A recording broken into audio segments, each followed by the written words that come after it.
इधर जो वृंदावन में गोपी ग्वाल को भगवान कन्हैया छोड़ कर के आई, मैया यशोदा को कन्हैया छोड़ कर के आई, उन्होंने रोते रोते अपनी आंखों को लाल कर दिया, क्योंकि कन्हैया परसों का वादा करके आए और ऐसा ही नहीं भगवान कन्हैया ने वर्षों व्यतीत हो गई पर लौट करके वृंदावन नहीं गए।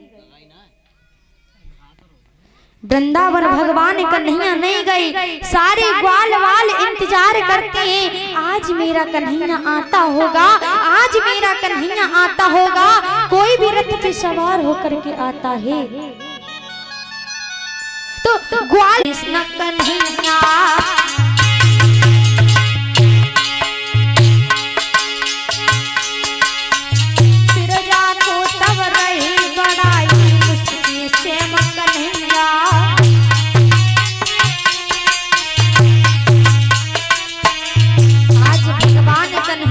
मथुरा का राजा बनाया गया। अब तो मन में राजा हंसे लाल जो वापस आए हैं। इधर आज भगवान कन्हैया को और मथुरा का राजा बनाया गया।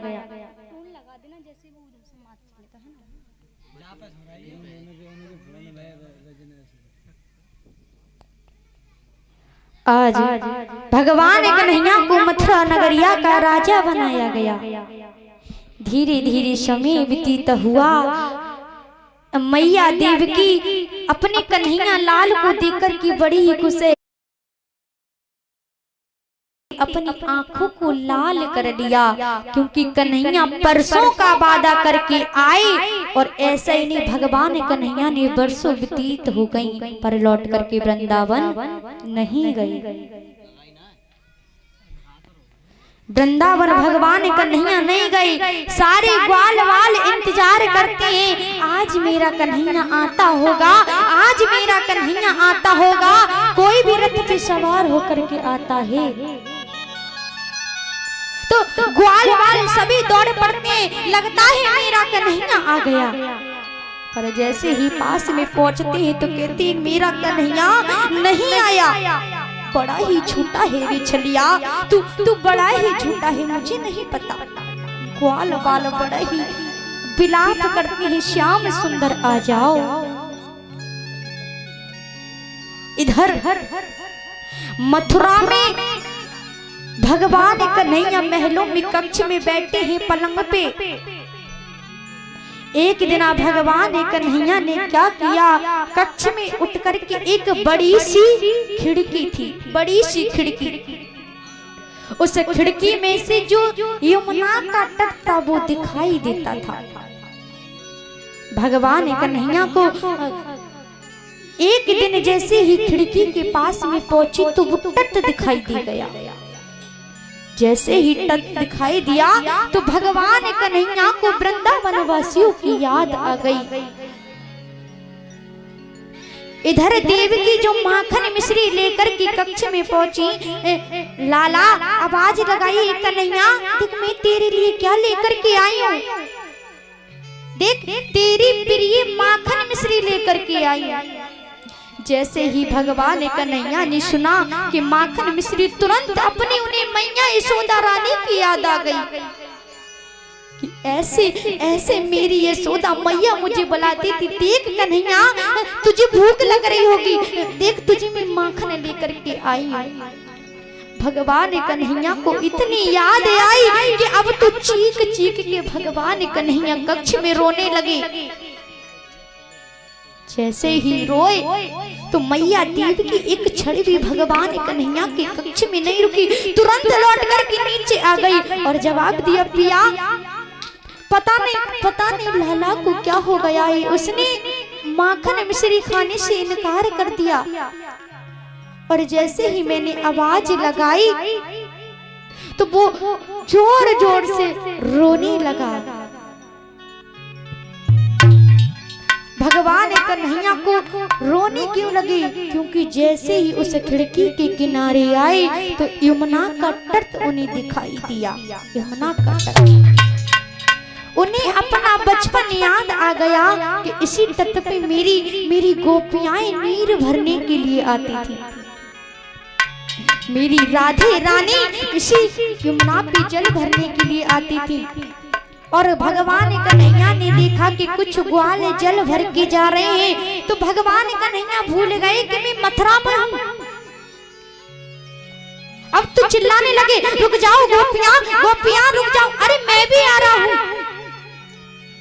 पर ग्वाल वाल ने मुड़कर के नहीं देखा, क्योंकि वे उनकी गोपियां नहीं थी। पता नहीं कितने युग व्यतीत हो गए। अब जैसे ही भगवान कन्हैया इस प्रतुषि से जागे तो उन्हें ध्यान आया कि मैं वृंदावन में नहीं बल्कि मथुरा में हूँ। बहुत याद आ रही है भगवान कन्हैया को, बहुत। इधर जो भगवान कन्हैया के मित्र थे परम ज्ञानी उद्धव जी, मैया देवकी ने उद्धव जी को बुलाया, जवाब दिया है, उद्धव जी पता नहीं मेरे लाला को क्या हो गया है, जरा आप जाकर के समझाइए ना। उद्धव जी कहने लगे, मैया तुम चिंता ना करो। उद्धव जी भगवान कन्हैया के पास में पहुंचे, जवाब दिया है, कन्हैया तुम्हें क्या दुख है, आप इतना क्यों रुदन मचा रहे हो। भगवान कन्हैया कहने लगे, उद्धव तुम्हें पता है आज मुझे मैया यशोदा रानी की बहुत याद आ रही है। मेरी गोपियां मुझे याद करती होंगी, इसलिए मुझे उनकी याद आ रही है, इसलिए मैं रो रहा हूँ। जैसे ही उद्धव जी ने सुना तो उद्धव जी हंसने लगे। जवाब दिया कन्हैया से कि कन्हैया इसमें रोने की बात क्या है, तुम रो क्यों रहे हो। अरे उन अनपढ़ गवार गोपियों को तो आप जाकर के समझा दो कि आप कोई साधारण मनुष्य नहीं हो, आप परमात्मा हो, भगवान हो। कन्हैया कहने लगे, तुम्हें पता है उद्धव जी मेरी मैया मुझे याद करती है, इसीलिए मेरे आंसू नहीं रुक पा रहे हैं। मुझसे मेरी गोपियां मेरे ग्वाल वाल इतना प्रेम करते थे, और तुम्हें पता है मुझे दुख इस बात का नहीं है कि मैं वृंदावन छोड़ करके आ गया। दुख मुझे इस बात का है कि मैं गोपियों से झूठा वादा करके आया था। तुम्हें पता है मैंने गोपियों से कहा था, गोपियों मैं परसों लौट आऊंगा, तुम रुदन मत करो।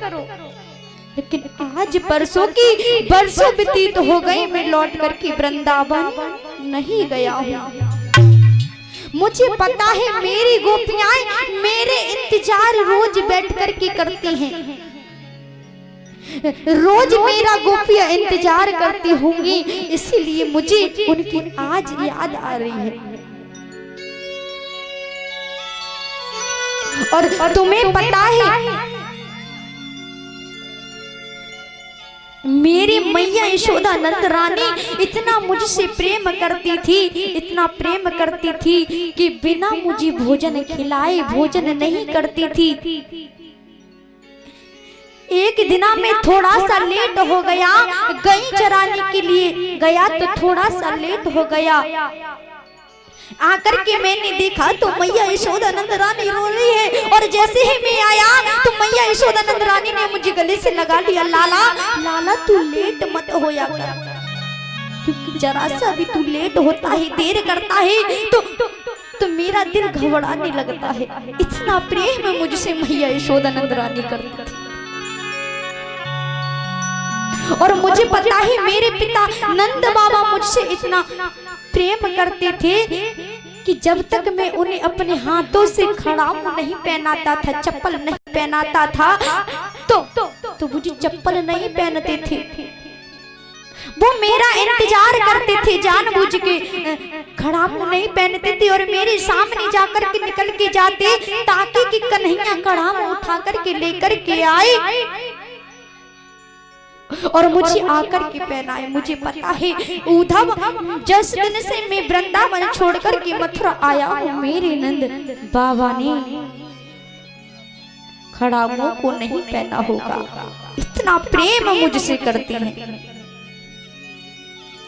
और ये 20 रुपए योगेंद्र श्रीवास्तव इसी प्रसूति पे खुश होकर के दान देते हैं। भगवान कन्हैया ऐसे भक्तों को सदा धर्म के रास्ते पे बढ़ाए रखे। आज कन्हैया ने जवाब दिया है। उद्धव जी को बड़ा ही घमंड था, बड़े ही अभिमानी थे अपने ज्ञान पे। उद्धव जी को बड़ा ही गुमान था कि मुझसे ज्यादा कोई संसार में ज्ञानी नहीं है। उद्धव जी ने एक बात कही, कन्हैया तो इसमें रोने की क्या बात है? आप उन गवार अनपढ़ गोपी ग्वाल वालाओं को जाकर के समझा क्यों नहीं देती कि तुम कोई साधारण मनुष्य नहीं हो? भगवान कन्हैया सोचने लगे यही अच्छा मौका है। और ये 20 रुपए चरण सिंह भैया जी ये इसी प्रसूति पे खुश होकर के दान दे रहे हैं। भगवान ऐसे भक्तों को सदा धर्म के रास्ते पे बढ़ाए रखे। भगवान कन्हैया बोले, उद्धव जी मैं गोपियों को नहीं समझा सकता, क्योंकि मैं वृंदावन लौट करके नहीं जा सकता। अगर पहुंच गया तो गोपियां मुझे आने नहीं देंगी। उद्धव जी आप मेरा एक काम करो, आप वृंदावन जाइए और उन गोपियों को समझा करके आइए। आज कन्हैया उद्धव जी से बोले हैं, उद्धव जी मेरा एक काम कर दो, आप वृंदावन चले जाओ, क्योंकि मुझे वृंदावन की बहुत याद आती है, बहुत याद आती है। कन्हैया आज बोले हैं उद्धव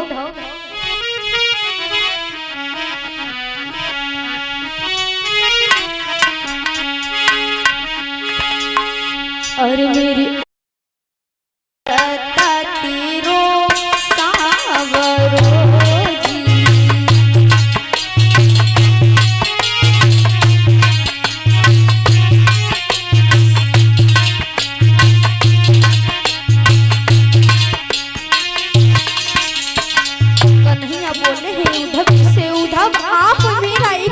कर दो, वृंदावन चले जाओ और मैया से मेरा ये संदेशा बोल देना।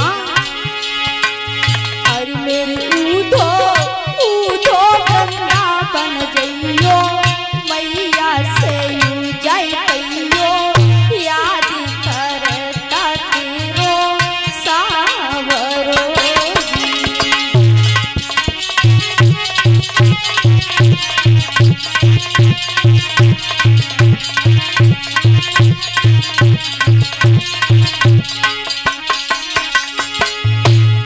मुझे वृंदावन की बहुत याद आती है उद्धव।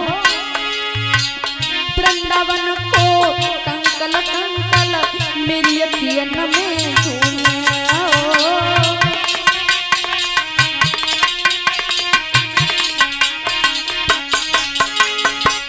वृंदावन को पत्ता पत्ता मेरी अखियन में झूमे।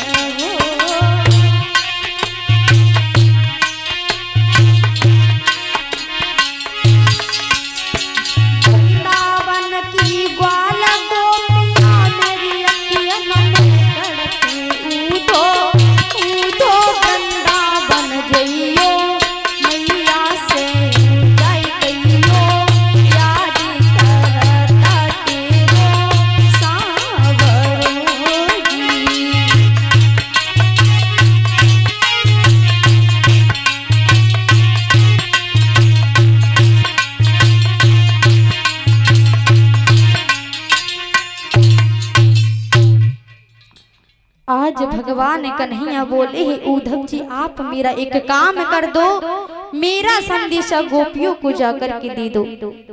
उद्धव जी बोले हैं, कन्हैया तुम चिंता ना करो, अरे मैं जरा सी देर में गोपियों को समझा करके आ जाऊंगा कि कन्हैया वापस आने वाले नहीं हैं। कन्हैया बोले हाँ हाँ पहले पहुंच तो जाओ। उद्धव जी चले तो कन्हैया जी ने रोक लिया, रुक जाओ, आप ऐसे मत जाओ, आप मेरे वस्त्र पहन करके जाओ, क्योंकि बिना मेरी गोपियां किसी और को अपने पास भी नहीं आने देती हैं।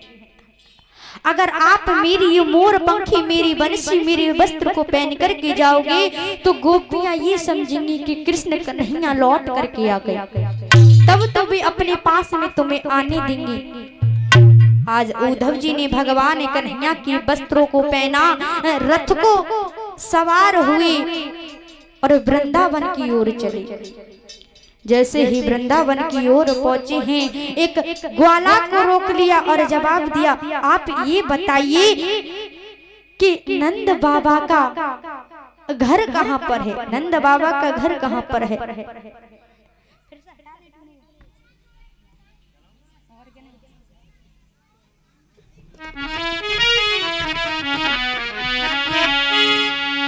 उद्धव जी ने एक ग्वाला को रोका और जवाब दिया, उद्धव आप ये बताइए कि नंद बाबा का कहाँ महल है? जैसे ही ग्वाला ने देखा तो जवाब दिया है, लगता है तुम पहली बार आयो और मथुरा नगरिया से आयो। उद्धव जी ने जवाब दिया, हाँ मथुरा नगरिया से आए, पर क्यों? क्योंकि मथुरा नगरी वाले ही पूछते हैं कि बाबा नंद बाबा का महल मकान कहाँ पर है। कोई नहीं पूछता कि बाबा नंद का मकान कहाँ है, सिर्फ मथुरा नगरिया वाले ही पूछते हैं। और आप ये देख रहे हो, ये बहती धारा देख रहे हो, इस धारा के आप किनारे किनारे चले जाओ, जहां पर ये धारा जाकर के रुकी, समझ जाना वही मैया यशोदा नंद रानी का महल है। क्योंकि ये धारा कोई और धारा नहीं है, ये धारा मैया यशोदा नंद रानी की नैनों की आंसुओं की धारा है। तुम्हें पता है, जिस दिन से भगवान कन्हैया गए हैं उस दिन से मैया यशोदा नंद रानी का एक भी आंसू रुका नहीं है। सारे दिन मैया यशोदा नंद रानी रोती रहती है, समझ जाना कि मैया यशोदा नंद रानी का महल आ गया। उद्धव जी बोली, ठीक है। धारा के किनारे किनारे पहुंची है, दरवाजा खटखटाया है। अरे मैया यशोदा नंद रानी, नंद बाबा। तो नंद बाबा ने आकर के आज दरवाजा खोला है। जैसे ही दरवाजा खोला है, उद्धव जी पहचान नहीं पा रहे, क्योंकि जैसे भगवान कन्हैया ने अपने नंद बाबा का नक्शा बताया था उससे बिल्कुल अलग है, बिल्कुल अलग। उद्धव जी कहने लगे, कन्हैया ने तो कहा था मेरे नंद बाबा, मेरे नंद बाबा। कभी उनके मन पे उदासी नहीं रहती, हमेशा खुश रहते हैं, पर बड़े ही मोटे सुंदर आभूषण पहनते हैं। पर ये नंद बाबा नहीं हो सकते। जवाब दिया है उद्धव जी ने, आप ही नंद बाबा हो। बोले, हाँ हम ही नंद बाबा हैं, बोलो। जवाब दिया है, हम मथुरा नगरिया से आए हैं श्री कृष्ण का संदेश लेकर के। जैसे ही भगवान श्री कृष्ण का नाम नंद बाबा ने सुना, अब तो आंखों से आंसू की धारा गिरने लगी, फपक फपक के रोने लगी। भगवान कन्हैया की इतनी याद आई। जवाब दिया, अरे कन्हैया, तुझे अब याद आई है? बरसों के बाद में तूने एक संदेशा भेजा है याद दिलाने के लिए कि तू हमारी नजरों से तू हमारा बेटा नहीं है, ये याद दिलाता है तू हमें, इसलिए तूने संदेशा भेजा है। नंद बाबा रोने लगे। उद्धव जी को लेकर के गए। उद्धव जी, बैठिए। जवाब दिया है नंद बाबा ने, नंद रानी यशोदा, देखिए ना कौन आए? मथुरा नगरिया से उद्धव जी आए हैं कृष्ण कन्हैया का संदेशा लेकर। मैया यशोदा नंद रानी भागती हुई आई और जवाब दिया है, आप ये मत खटखटाना, क्योंकि मेरा लाला जग जाएगा, मेरा लाला जग जाएगा, मेरा लाला जग जाएगा। उद्धव जी कहने लगे तुम्हारा लाला जग जाएगा, तुम्हारा लाला है? बोले मैंने अपने लाला को अभी अभी जाकर के सुलाया है, अगर तुम किया काटोगे तो मेरा कन्हैया जग जाएगा। तो वो जग गया तो सारे सर को सिर को उठा लेगा। तुम रुदन मत करो, इतना किया मत काटो, शोर मत करो, मेरा लाला जग जाएगा।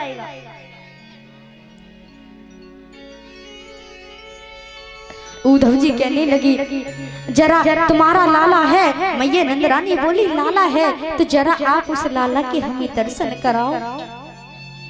नंदरानी यशोदा ने उद्धव के हाथ पकड़ लिए और जैसे ही कक्ष में लेकर के गई, चादर को हटाया तो मैया यशोदा नंदरानी फिर से रोने लगी, क्योंकि उसे याद फिर से कन्हैया की आ गई कि मेरा कन्हैया नहीं है, मेरा कन्हैया छोड़ कर के चला गया।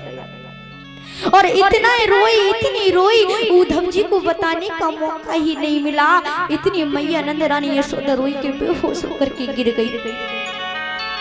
उद्धव जी आज ये हाल देख रहे हैं तो उद्धव जी को कुछ बोलने का मौका ही नहीं मिल रहा है, सिर्फ आंसू आंसू। समझाएं तो समझाएं क्या?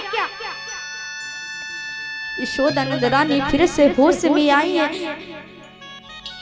उद्धव जी ने जवाब दिया मैया कन्हैया जी ने और एक पत्र भेजा है।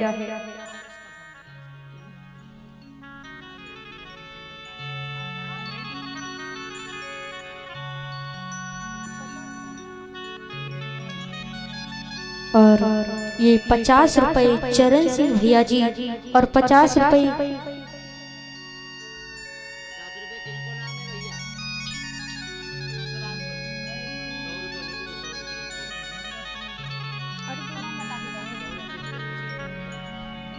और ये 50 रुपए चरण सिंह भैया जी और भैया एक नाम और बता करके जाओ।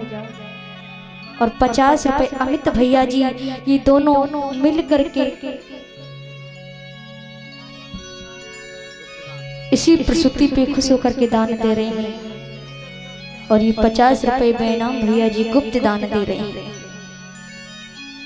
मैया यशोदा नंदरानी से आज उद्धव जी ने जवाब दिया है, उद्धव जी मैया कृष्ण कन्हैया ने एक संदेशा भेजा है। क्या? कि अब वो कन्हैया वापस नहीं आ सकता, वो अब वापस नहीं आएगा। यशोदा नंदरानी बोली तुम मुझे याद दिला रहे हो कि मेरा कन्हैया वापस नहीं आएगा? मैया रोती रही। आज समझ आया है। अब उद्धव जी इधर पहुंचे हैं मधुवन में, जहां गोपियाएं बैठी हैं। गोपियाएं भगवान कन्हैया का इंतजार कर रही हैं। गोपियों ने विचार करती हैं श्याम आप परसों का वादा करके गए पर अभी तक वापस नहीं आए हो। ऐ मेरी श्याम एक बार लौट कर के आ जा, क्योंकि तुझे गई बरसे व्यतीत हो गई। आज श्याम कन्हैया उद्धव जी जैसे ही छुप कर के गोपियों के पीछे एक वृक्ष था उसके पीछे खड़ी हो गई। जो कुछ गोपियाएं थीं वो भगवान कन्हैया के बारे में बातें करने लगी। एक गोपी बोली है बहन तुझे पता है रात मैंने भगवान कन्हैया मेरे सपने में आए। बोली अच्छा तेरे सपने में कन्हैया आए? बोले तो कन्हैया तेरे सपने में आई, क्या कहा तुझसे कन्हैया ने? बोली बहन कन्हैया आए तो थे पर थोड़ी देर रुके, जैसे ही मैंने रोकना चाहा छोड़ करके चले गए। एक बोली भगवान कन्हैया रात आए मेरे सपने में और मेरी मटकी आकर के फूट गई। एक बोली भगवान कन्हैया तो आकर के मेरा सारा श्रृंगार बिगाड़ गए। सब गोपियां बातें कर रही हैं पर राधे रानी कुछ नहीं बोल रही हैं, चुप बैठी हैं। एक सखी ने जवाब दिया है राधा क्या कन्हैया कभी तेरे सपने में नहीं आते? राधे रानी रो करके बोली है अरे सखी कन्हैया सपने में तो जब ही आएंगे जब मैं सोऊं, और सोऊं जब मुझे नींद आए। कन्हैया कभी मेरे सपने में नहीं आती। लगा लो जब से कन्हैया वृंदावन छोड़ करके गई, राधे रानी जब से सोई नहीं है, एक क्षण भी राधा ने आराम नहीं किया है। उद्धव जी पास में आए और जवाब दिया है। जैसे ही रथ को आता हुआ देखा तो कुछ ग्वाल वाल उठ करके भागे। अरे सुनो ग्वाला, देखो भगवान कन्हैया वापस आ गए, कन्हैया मेरा श्याम सुंदर वापस लौट करके आ गया। एक दो तीन भागे, मैं तो अपनी कन्हैया को गले से लगा लूंगा, बहुत दिनों में आया है। पर एक ग्वाल रूठ करके झाड़ियों में छुप गया। मैं बात करने वाला नहीं हूँ, ये बहुत छलिया है, बहुत इसने मुझे सताया है। परसों का वादा करके गए, आज वर्षे व्यतीत हो गए, अब वापस आ रहा है। जब तक मुझे ये आकर के मनाएगा नहीं, जब तक मैं श्याम से मिलूंगा नहीं। पर जैसे ही ग्वालों ने पास में देखा तो कन्हैया नहीं, उद्धव जी आई। आज सारी गोपियाओं ने जैसे ही देखा तो जवाब दिया है, उद्धव आप, हमें लगा था श्याम वापस आ गए। गोपियाएं बोली है, उद्धव जी जैसे ही हमने रथ को देखा तो हमें लगा था श्याम वापस आ गए, पर जैसे ही अब हमने तुम्हें देखा है कि श्याम नहीं बल्कि उद्धव जी आए हो तो हमारी आंखों नम है। पर जैसे ही हमने सुना था कि श्याम वापस आ रहे हैं तो ये दिल बड़ा ही खुश हुआ। बोली गोपिया, उद्धव हुई आँख नम और ये मन मुस्कुराया।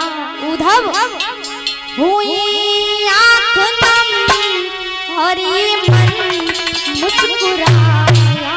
लगा था मेरा श्याम लौट आ, लगा था मेरा श्याम लौट आया।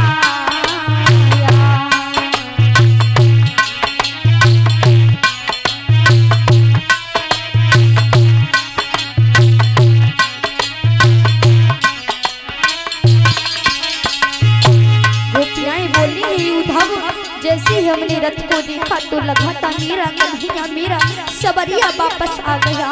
पर अब मैंने देखा है तो श्याम नहीं, आप आए हो। आँख नम और ये मन मुस्कुराया। लगा था मेरा श्याम लौट आया। लगा था मेरा श्याम लौट आया।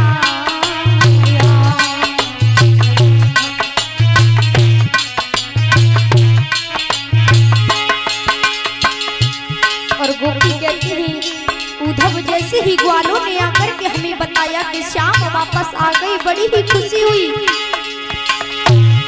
जैसे ग्वालों ने आके हमको बताया, जैसे ग्वालों ने आके हमको बताया। लगा था मेरा श्याम लौट आया।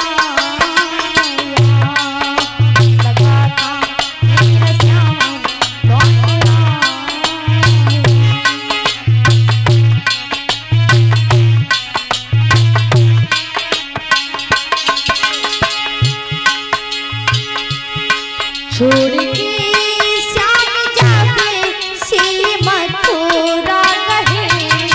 उद्धव जब से श्याम छोड़कर के हमें वृंदावन छोड़कर के गए हैं, मेरी हर एक प्रेम की डोर अपने साथ ले गई। उद्धव छोड़ के श्याम जाके से मथुरा गए, मेरी जीवन की डोर अपनी संग ले गई। मेरी जीवन की डोर अपनी संग ले गई। लगा था मेरा श्याम लौट आया। लगा था मेरा श्याम लौट आया।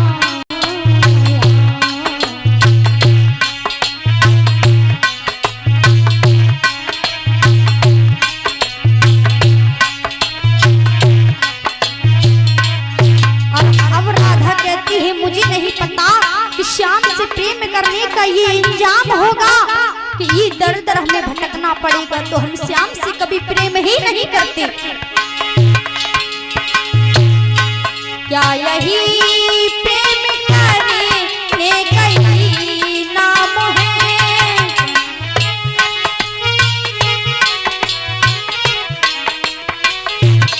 क्या यही प्रेम करने का ही नाम है? मेरी प्रीत की का अंजाम है, मेरी प्रीत की रीत का अंजाम है। लगा था मेरा श्याम लौट आया, लगा था मेरा श्याम लौट आया, लगा था मेरा श्याम लौट आया, मेरा श्याम लौट आया।